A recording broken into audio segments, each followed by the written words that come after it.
Welcome everyone. My name is Emmie and my channel is Holistic Genie with Emmie. And this is my dear friend Patricia and her channel is Spiritual Healing. Welcome back.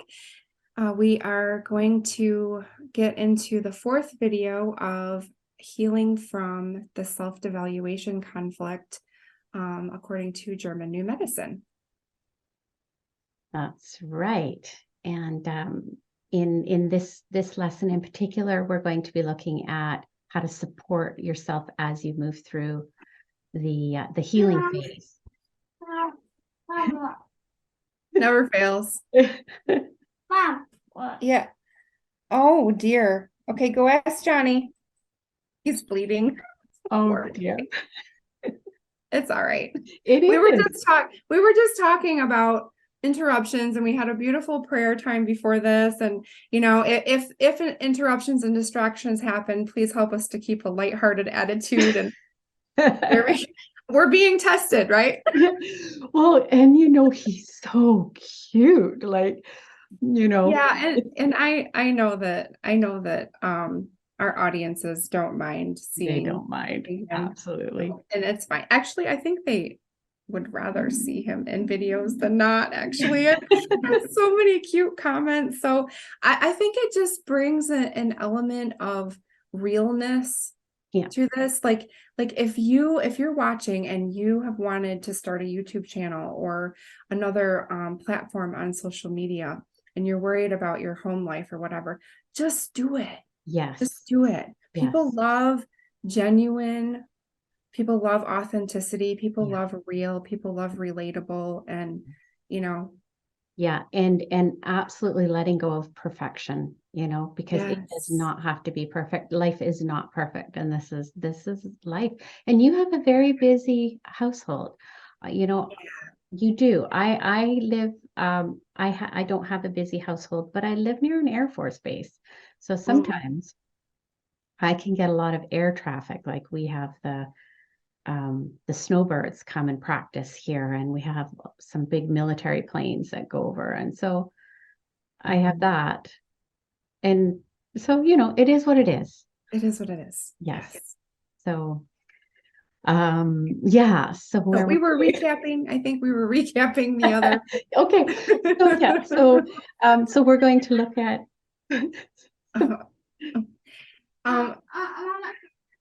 it hurts. Is Johnny out there? Did you want to go, Emmie, and I'll do the recap? Yeah, okay, let's do that. Okay, I'll be right back. Okay. I'll just change the view here.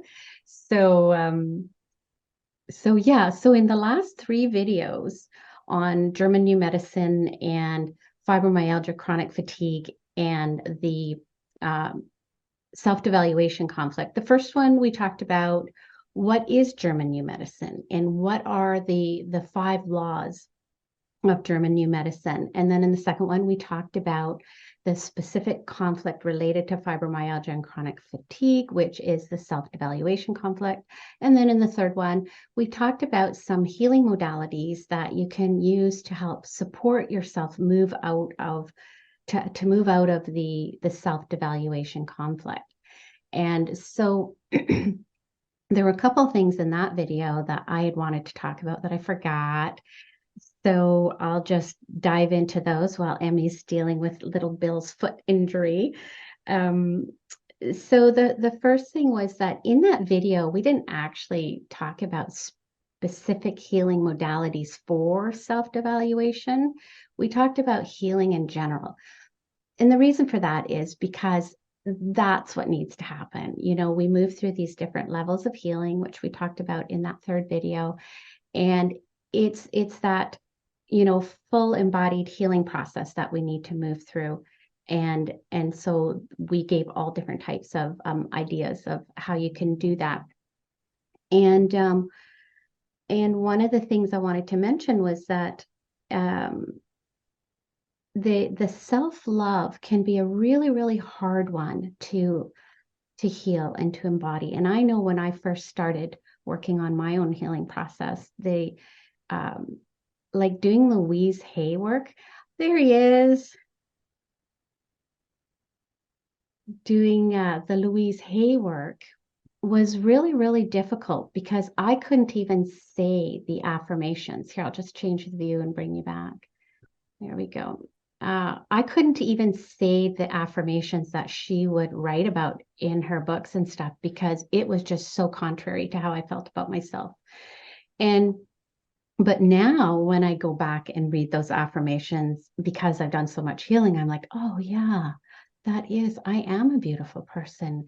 I do love myself, and the things that she writes about now, I can accept those.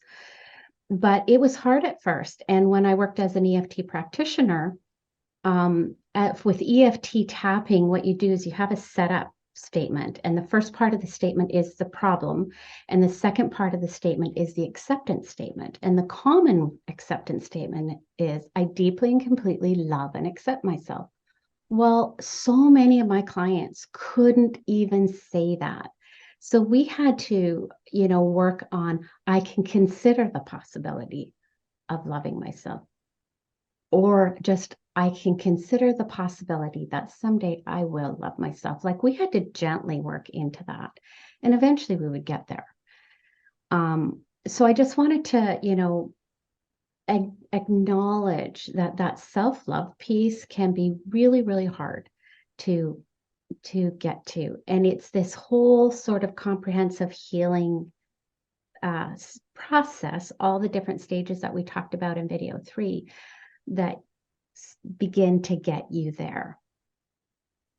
So Yeah.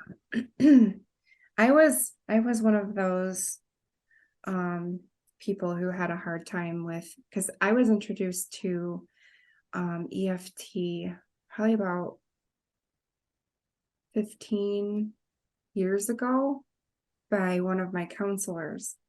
And I had been on a medication trial and error roller coaster for probably about 3 years. And this doctor was, he just felt bad for me, so he was like, well, maybe an alternative form of healing would be helpful for you.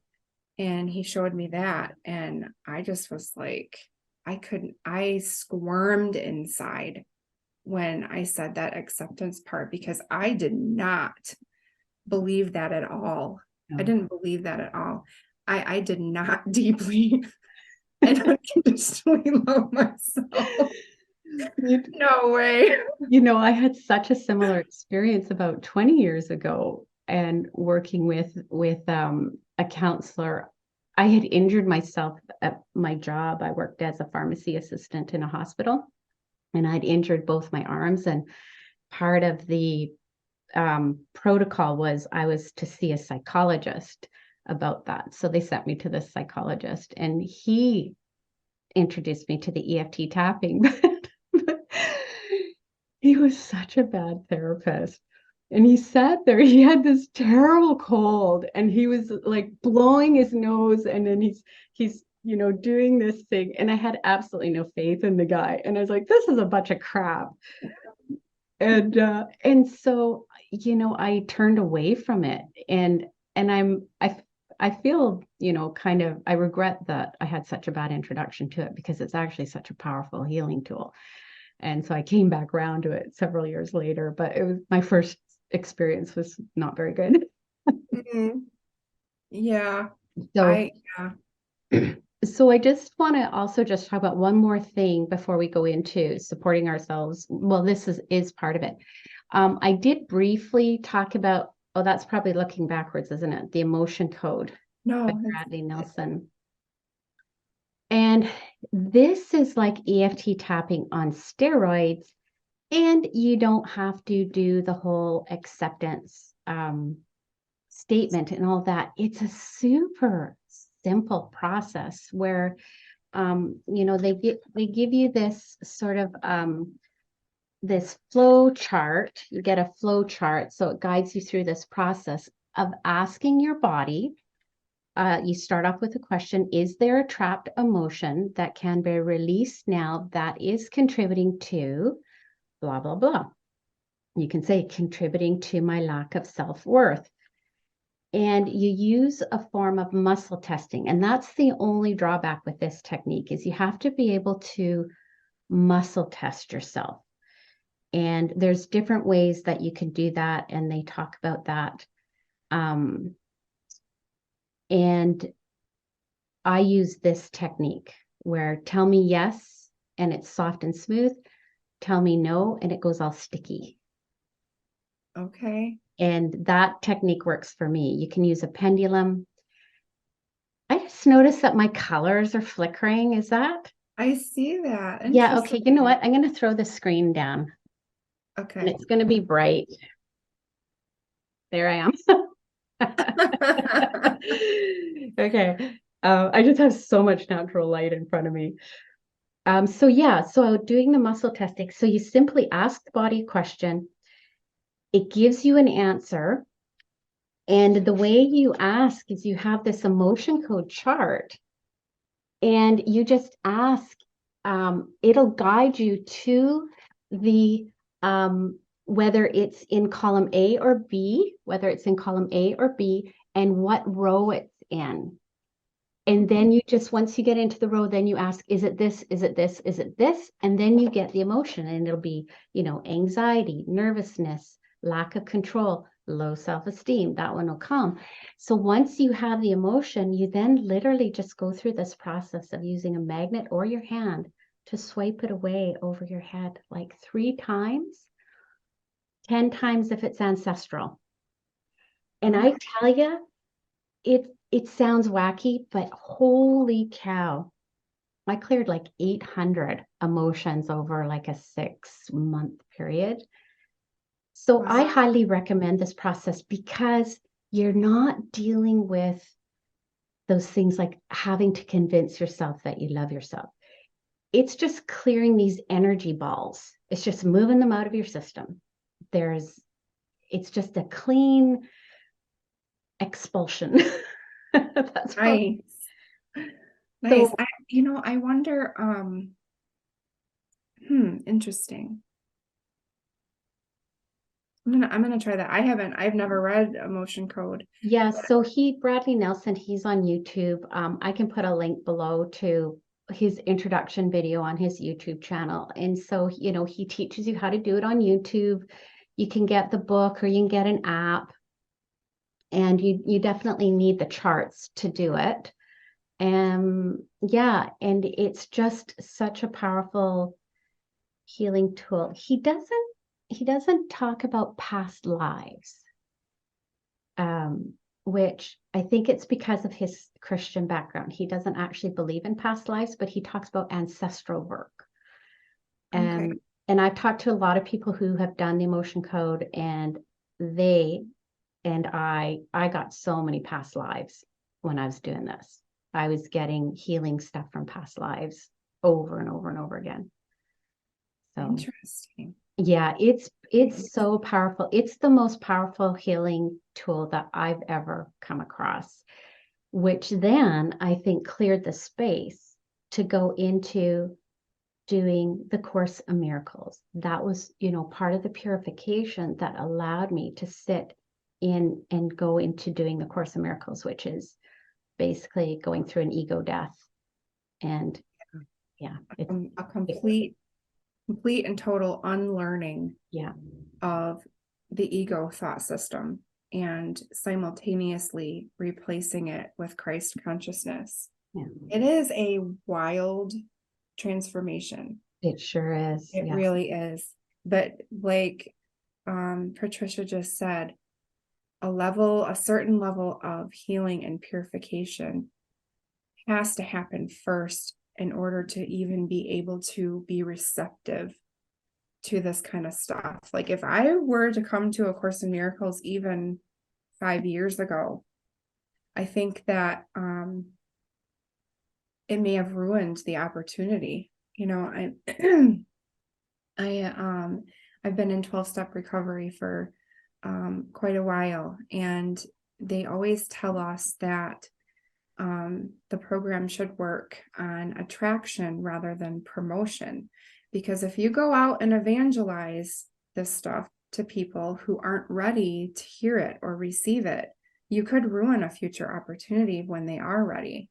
Yeah. So, if you're watching this and A Course in Miracles sounds interesting, Patricia and I are going to do a mini series on what to expect when you come to A Course in Miracles. And we also have we've already done a video on sort of basically what the Course in Miracles is about. Yeah, like And, intro description. Yeah. Yeah. And, it really does sort of land for you when you're ready. Like I bought the book in 2010. And, it took me all this time to be able to really sit down and commit to doing the actual course. And I tried a few times over the years, but I just wasn't ready. And that's perfectly fine. When you're ready, it'll invite you in. And if you do go into it and you have sort of an off-putting experience, lay that aside and just say, maybe it's just not time, and I'll try again another year, 2, 5, whatever. Yeah. Yeah. So let's move into, so if you haven't seen our other 3 videos on the German New Medicine, we'll link all of those below. But as you are healing conflicts, and we're going to talk a bit about sort of the spiral of healing conflicts, you're going to move into the healing phase. And the healing phase is going to look like illness, sickness, inflammation, pain, depression, brain fog. It's going to be super, super uncomfortable. And so we want to talk about, supporting yourself through this process. And probably the first number one thing is don't be afraid of it. Yes. Yes. Yeah. When we become symptomatic, we've been conditioned over the years, through our parents and doctors and school teachers and pretty much everyone in our lives that when you have symptoms, there's something wrong. You're sick. You're fighting something off. It basically has been labeled as bad or something is wrong, when in actuality, it's good and everything is right. Yes. Everything is just right. Yeah. Most of the time, and we're hoping that this isn't the case with the self-devaluation conflict, because that can happen for a very, very long period of time. But so hopefully the healing phase isn't directly proportional to the time you spent in conflict. But the healing phase, like the severity of the healing phase, seems to be proportional to the severity of the conflict. The perception, the severity of the perception of yes. the conflict. So if you perceived whatever it was that caused the self-devaluation, or let's use a different example just for this particular thing. If you had someone who was murdered, like that would be a really severely perceived conflict, right? So the healing phase of that would be worse than the healing phase of, someone calling you a name and not catching you by surprise. Yeah. So we haven't found as of yet any information that correlates the time spent in a conflict being proportional to the time spent in healing. We're not sure, but it would kind of make sense with this healing spiral that after the conflict is resolved, that you may heal in layers. We don't know, don't quote us, we don't know that for sure, but it just, with our own experience, that seems to be what is occurring or what has occurred. Yeah. Yeah. Yeah. And also because the self-devaluation, because the discomfort of apparent illness is the resolution to the conflict. Part of the problem is we create more conflict by getting upset over being sick. Mm. And then that also that creates like a sort of a never ending circle that you just don't get out of. And so one of the most important things that we want to bring to this concept is, if you can at the very least let go of the fear or the frustration or the anger of being in the healing phase and having these symptoms of illness, that is going to help you move up the spiral of healing and move out of the conflicts eventually, because you're not adding to it anymore. Yeah. And that's the really, really important thing. And yeah, we don't know, we haven't quite figured out, how long these healing phases take. But by not adding to it, by getting upset about being sick or having fear around being sick or shame or, those kind of emotions, like when you are not feeling well, you know that you've likely resolved a conflict. You may not know that you've resolved a conflict, but the indication that you have will be that you feel like total crap. and Emmie and I, and so what do you do when you go into this healing phase? How do you support yourself? Well, one of the first things you do is you acknowledge, okay, I'm in this healing phase and I'm going to take the time to nurture myself. And Emmie and I both had some sort of conflict resolution about 3 weeks ago. And we had promised to do this video, as a fourth video, probably the following week. And we were both in a healing phase for almost 3 weeks. And it hit us hard. And what did we do? We didn't do a video. We just took the time to take care of ourselves in the best way possible. We didn't feel like we had to fulfill this commitment of having this video out at a certain time. We just stepped back and said, nope, can't do it. Mm. And interestingly, we came out of it the same day. No, isn't it It's interesting? so weird. To be honest, Patricia, if we would have tried to record, I don't think our brains would have worked. Mine wouldn't have. Mine would. I could hardly even speak during parts of it. Like my ability to form words was so muddled. Mm-hmm. But I knew that this was okay. And also because Emmie and I are doing the Course in Miracles together, you're constantly healing conflicts. Like it's just a process of resolving conflict. Which is why I recommend, I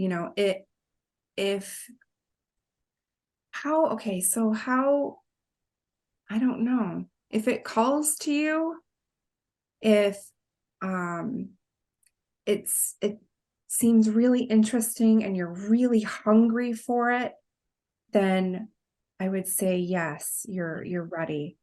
But I don't know, it's really hard to gauge because it's all subjective, and how do you know where someone else is at in their healing journey? It's just, if it's attractive to you, you're probably ready. Yeah. And like we said, we're going to do some more videos about especially what to expect when you're moving through the Course Miracles, which there was no sort of framework for us that I could find. We just sort of limped our way through and in asking these questions when we were like flat on the floor and sort of getting these little pointers. That's how we came across the German New Medicine. I was in such a sick phase, and it was Aaron Abke that said, look into German New Medicine. Yeah.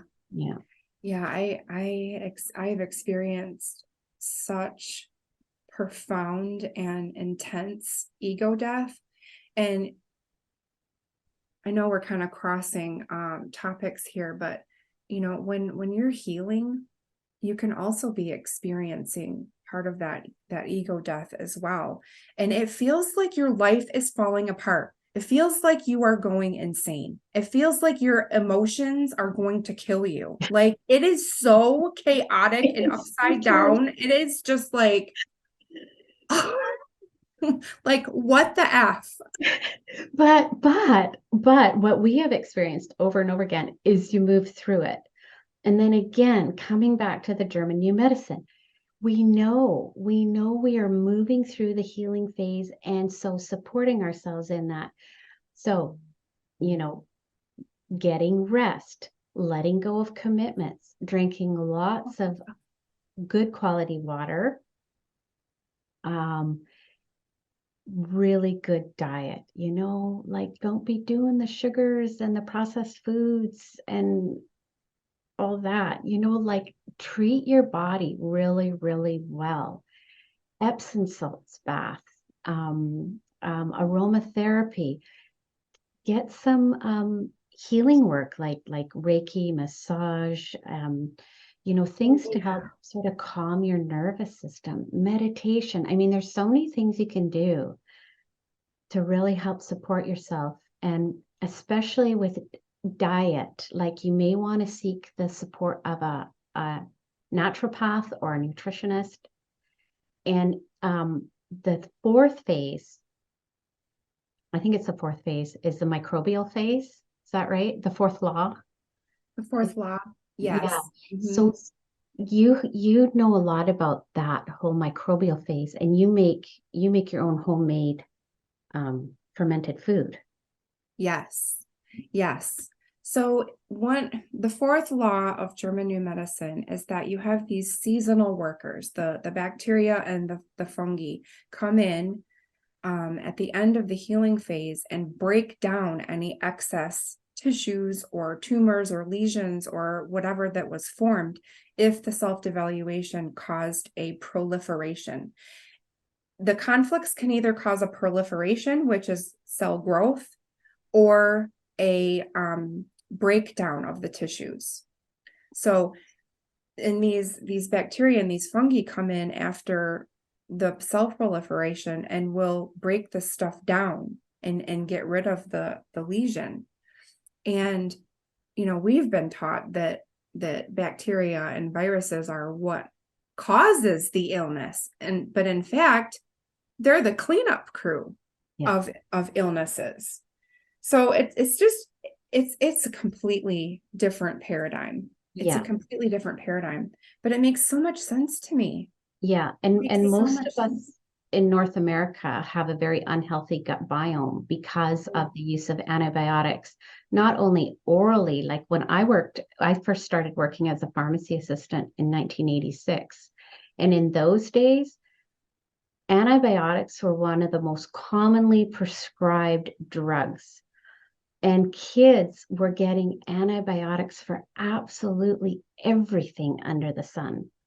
Mm-hmm. And they just destroy your entire gut biome. They destroy all the good bacteria that is in your gut. And back in those days, the pharmacists wouldn't even acknowledge that you'd want to supplement an antibiotic regime with probiotics. They wouldn't even consider it. It took like a good 20 years before the evidence started to show enough for the medical profession to accept, oh yeah, okay, we need to be like adding some probiotics along with these antibiotics. And then eventually I stopped overprescribing. So but it's still a problem because it's in the, the foods, it's in the meats, and it's added to eggs and the animals that are producing milk and cheese and eggs and meat. Yeah. Yes. Yeah. So taking a probiotic in pill form is helpful if you do your research and find a good one. The best way to help heal your gut with probiotics is to make your own fermented food. See, all of these really good, really healthy bacteria that our gut needs. And by the way, your gut has more neurons than your brain. So your gut is like another brain. Yeah. And it needs this bacteria in balance to function optimally. And all of these healthy, beneficial bacteria grow on and in vegetables on the surface. So when you shred them up, when you cut them up really tiny and have a lot of surface area for them to grow, and then put them in a saltwater brine, and there's specific recipes for this, only the good bacteria can grow in that saltwater brine. And so it takes about 3 weeks to a few months to grow a healthy population of probiotic bacteria in your jars. But so long as everything is underneath the water, nothing harmful can grow on that food. You may have a layer of like mold or whatever's on the top, but it cannot grow underneath the water. So you just scoop that away, or a lot of times in the old days, they had a big vat down in the cellar or the basement or whatever, and there'd be this mold blanket over the top, and they'd move the mold blanket away, scoop the sauerkraut out, and put it back, because nothing harmful can grow in the saltwater brine. It has to have enough of it. If it dries out, most definitely it can mold and turn bad. But it is so easy. There's so many videos on YouTube. You don't need any special equipment. You just need a mason jar and a lid and salt and purified water, not tap water. It's got to be distilled water, because tap water, even purified tap water, has chlorine in it, and it will kill the bacteria. So you have to use distilled water. And then you just shred up your vegetables or cut them up. I do one particular vegetable per jar, and I really like cabbage. Red and green cabbage is my favorite. And if you can get locally grown, that's even better, because you're having the bacteria that's in your area where you live. The vegetables have to be organic. They can't have any pesticides in them or on them, because again, it'll kill the bacteria. So organic, preferably locally grown.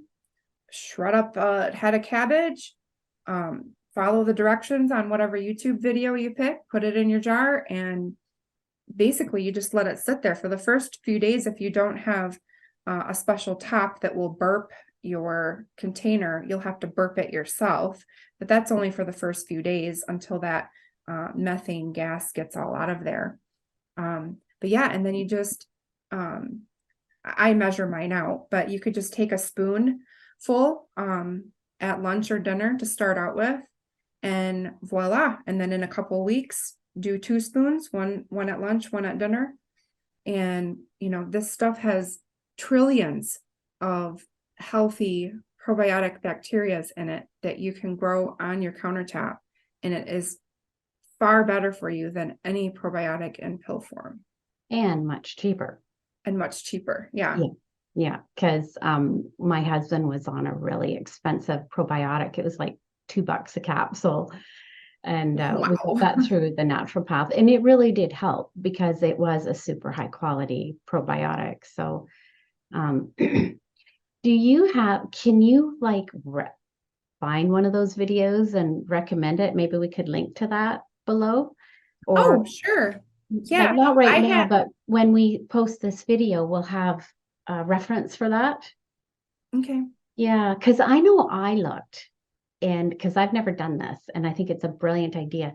And I got a little confused, and I wasn't sure which would be the right recipe or process, So if you have one that you could recommend, that would be awesome. Okay. Yeah. I'll try to find one. I was fortunate enough to have someone show me in person how to do it. Oh, so I didn't have to. I'd like to do a video on it myself. Yeah, that's what I was thinking. That Yeah, to create one would be.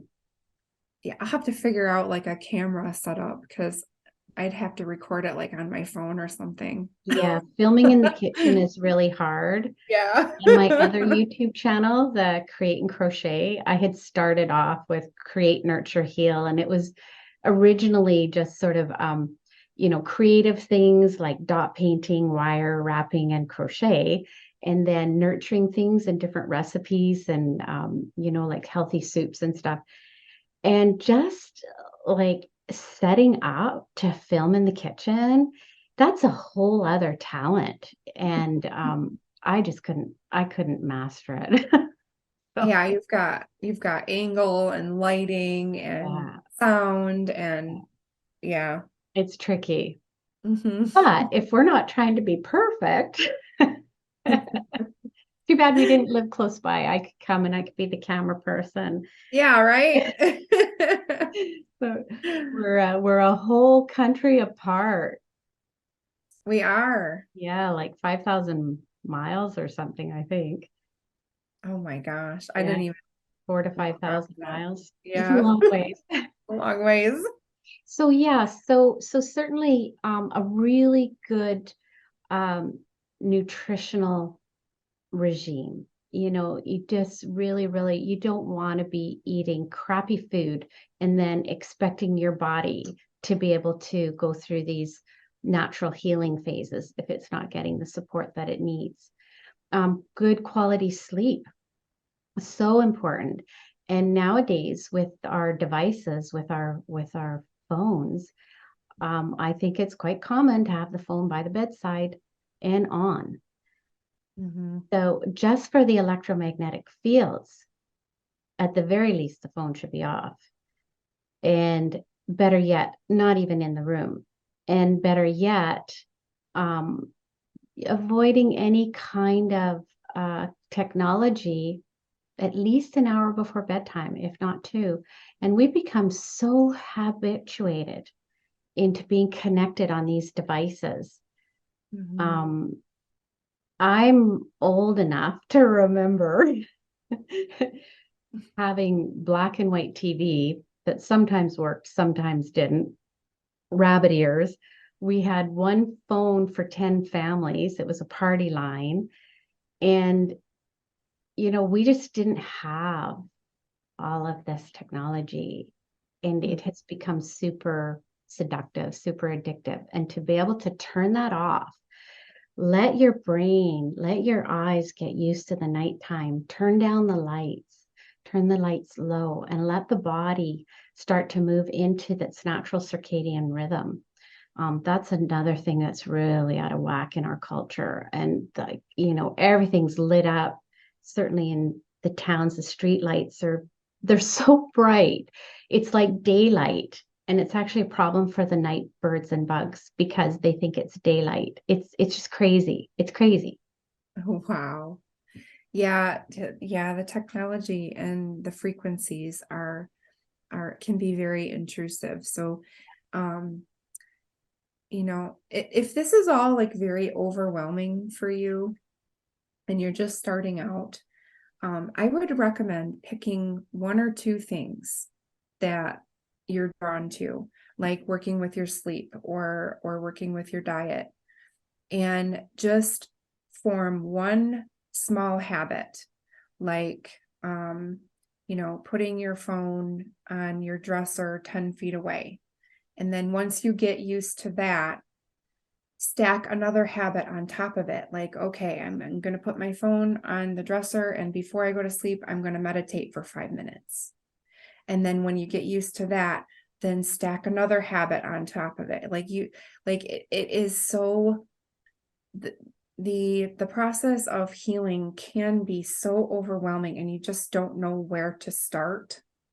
So just find something that you feel drawn to and work with that and stack habits on top of it. When you build slowly, like healing takes years. It does. It takes Yeah. years. It's not a race. So just like take a breath, let it out, calm down. It's not a race. You don't have to be done tomorrow. And trust me, you don't want to be done tomorrow because that would be a really horrific healing experience to heal in one day. Well, and that's what sudden awakenings are. That's, Yeah. when people have sudden spiritual awakenings, it can be super traumatic because essentially the whole ego dies and the false self just drops away, and you're left in this state of absolute nothingness. And for many people, especially, and this happens to people who aren't even on a spiritual journey, it's such a shock to the system that they often end up in a state of psychosis. They end up in the psychiatric ward. If there's some sort of spiritual work that's been going on beforehand, there can be a sense of, oh my gosh, something really massive just happened here. But to integrate spiritual awakening or near-death experiences are similar to that. People who have near-death experiences, when they come back, integrating that experience of being on the other side can take years. Mm-hmm. Yeah. So yeah, that's such good advice to just, and start with what is the easiest too, what seems to be the most digestible, the easiest thing to, which may be, having a nice warm Epsom salts bath before bedtime, and that becoming part of your daily routine. But and one of the most important things is to observe when you are attacking yourself for not doing something right, or right, perceived as right or perceived as wrong. Notice the tendency to attack yourself, and just try to have awareness of that and go, oh, that's there. Do I really want to attack myself like that? Maybe not. And just gently bring in just that awareness and give yourself permission to be sick. Give yourself permission to not want to talk to someone, on the phone, or to go out for tea or whatever. Give yourself permission to just be okay with what is, and just watch this self-attack, and then see if you can bring a little bit of loving to yourself in that moment. Or at the very least, just notice it and go, oh, that's interesting. Yeah. Yeah. Awareness is key. Awareness is the masculine part of healing, and acceptance and forgiveness is the feminine part of healing. So, when you're looking at something, it can be helpful to bring in both aspects, the awareness and the acceptance and the forgiveness. Like, okay, I am aware that I'm beating myself up because I really need to rest, but I have this, that, and the other to get done. And, do I really want to tell myself that I'm lazy and that I'm useless and I'm good for nothing because I need to rest? Okay, I'm aware that I'm saying this stuff to myself. I accept that this is where I'm at right now, and I forgive myself for being mean. That's it. That's it. That's all you got to do. And when it happens again, okay, I am aware that I'm being mean to myself. I accept that this is where I am right now, and I forgive myself for being a meanie. Mm-hmm. Doing something as simple as that can get the ball rolling. Yeah. As far as yeah, because the awareness piece is so important. I think we don't realize how much our self-talk is hurting ourselves. Mm-hmm. And so that awareness of just even recognizing it, even that can just begin to release it. Just the awareness of it. Yeah. Mm-hmm. Yeah. In the Course of Miracles, there's a whole sort of forgiveness theme. Forgiveness is huge. And the forgiveness begins at home.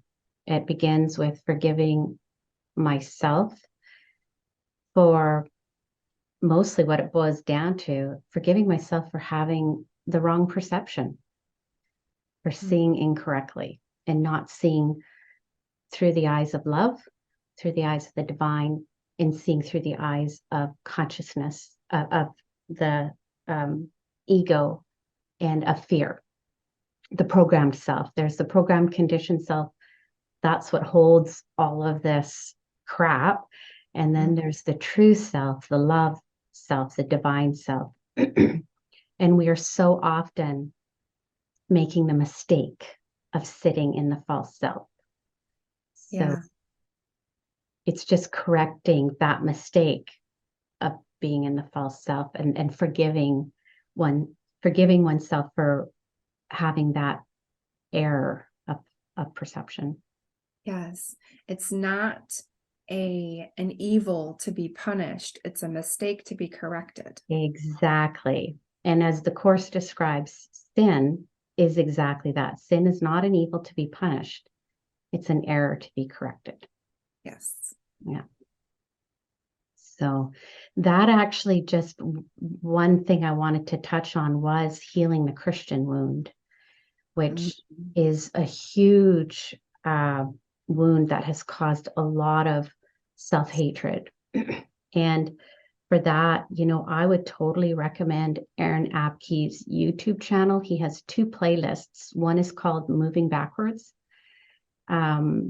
He was raised in a Christian family. He actually became a minister, and then he left his faith because he became so disillusioned with what Christianity was representing. And he threw the baby out with the bathwater, but eventually came back. And he's a brilliant teacher in helping heal the Christian wound. And the Moving Backwards series is beautiful for that. And he also has another playlist called The Mystical Jesus, which is also really powerful to help heal that Christian wound. Yeah. Yeah. When I was, that was a big part of my healing journey as well.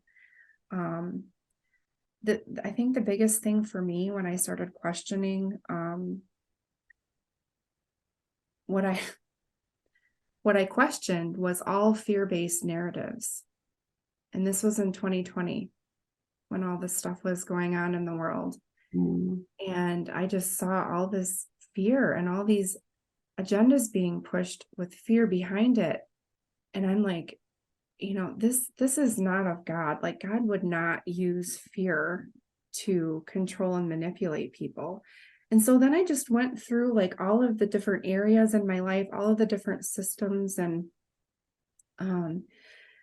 things that I was involved in. And I was like, where are there fear-based narratives? And, I found them everywhere. But surprisingly, the most pervasive fear-based narrative is in the Christian dogma with the concept of hell. And if you don't believe this way or think this way or accept Jesus as your savior, then you're going to barbecue for an eternity. And even though there's nothing in the Bible in the New Testament that Jesus talked about that, he never said anything like that. It has evolved into this very manipulative, very subtle, in my eyes, control tactic. And I just like, God would never use fear to control and manipulate. God would never do that. God is love. And that is the opposite. In my eyes, that's the opposite of love. Yeah. And this goes into a whole other Yeah. we won't go there, but this is why I love the movie Pollyanna, because in it her aunt and the town that she ends up moving into, they preach this fearful God, and she just sort of through the movie keeps bringing this love, because her parents were Christian, but they preached love. They preached all the parts of the Bible that were about love.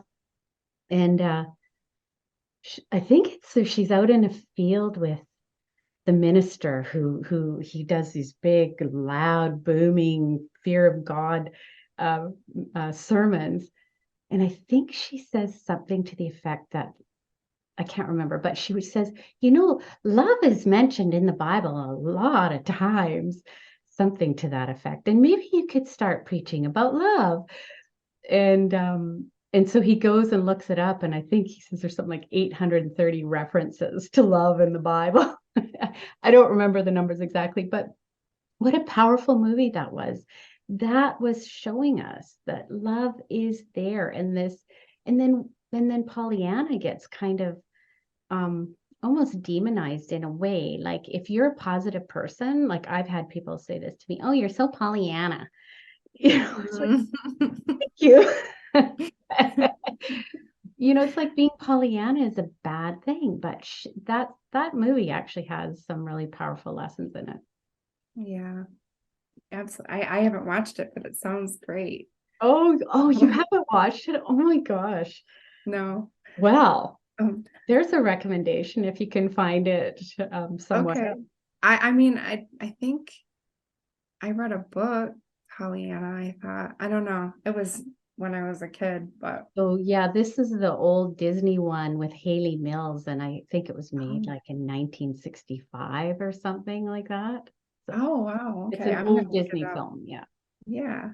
Yeah. I just wanted to say one more thing about Christianity and if you have been wounded by that. When I was coming out of the Christian religion, the hardest part was I felt like this sense of betrayal. Like I was betraying Jesus by not following these teachings and beliefs. But what happened was my relationship with Jesus was strengthened. And I'm going to get emotional. It was strengthened through all of this.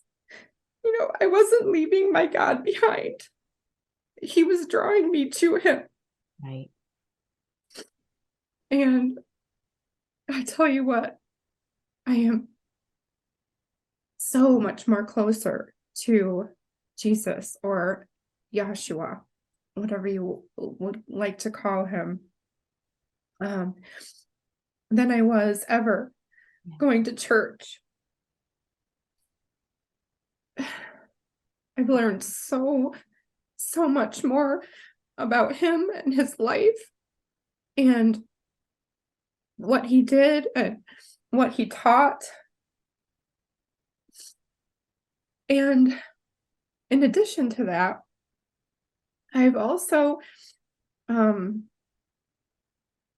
experienced firsthand some of the things that he did, like being persecuted for teaching love and healing. And I can't tell you how many times I have I believe that Jesus led me to Reiki and taking Reiki classes and becoming attuned to the energies was one of the most healing transformations and transitions I've ever had in my life. But when I started to talk about the miraculous things that were happening with my Christian friends, they told me that I was practicing witchcraft and that I was devil worshiping. And it was just like, what? Yeah. So, he was outcast and he was demonized and he went through all this stuff. And I'm not saying that what I went through is anything like what Jesus went through, but I did get a little taste of it. Yeah. And it's really hard when the people that you love think that you're doing something evil. It's just like, yeah. And it shows you the depth of that indoctrination, of that fear, the fear of what is actually the truth. And, we need to go way back to when the Bible was actually written and the New Testament. And when Jesus's teachings that were left through the apostles, his disciples as apostles, I'm not Christian, but I do know some of this. We have to realize that what he was teaching was pure truth, pure enlightenment. And when you have people interpreting those teachings from a level of unenlightenment, those teachings are going to be misinterpreted. They are going to be wrongly perceived and wrongly taught. And that is pretty much what's happened within Christianity. And, there is stuff around power and control and, how better to control people than to say the only way they can find God is through the church and not directly through themselves. And if you try to find God through yourselves, you're a heretic and you're going to burn in hell. When in fact, what Christ taught is we are God. We are all, God is in everyone, everything, anything that is life is an emanation of God himself. So, the fear that has been instilled goes back generations, thousands of years, and it's a huge wound to overcome. And so it takes a lot of courage to step out of that fear-based doctrine and sit in the truth and deal with the persecution of that. I'm very lucky because I don't come from that background. Kind of joked about this. I grew up as a heathen. And my dad chased this Bible salesman off the yard one day, and I swear to God, if he had a gun, he would have shot him. And so, a lot of drinking, partying, race car driving, crazy life, right? So Christianity wasn't my experience. So I don't have that wound to heal, but I see it. I see it in you. I see it in others. And Aaron talks about like losing everyone except his immediate family when he turned away from it. He lost everyone he knew. And, and so it takes a lot of courage. And, maybe people aren't ready to make that change. And that is fine. That is fine. Yeah, I've I've had a total revamp of my friend group. And it's beautiful now. It was really hard going through the transition. It was very lonely. Yeah.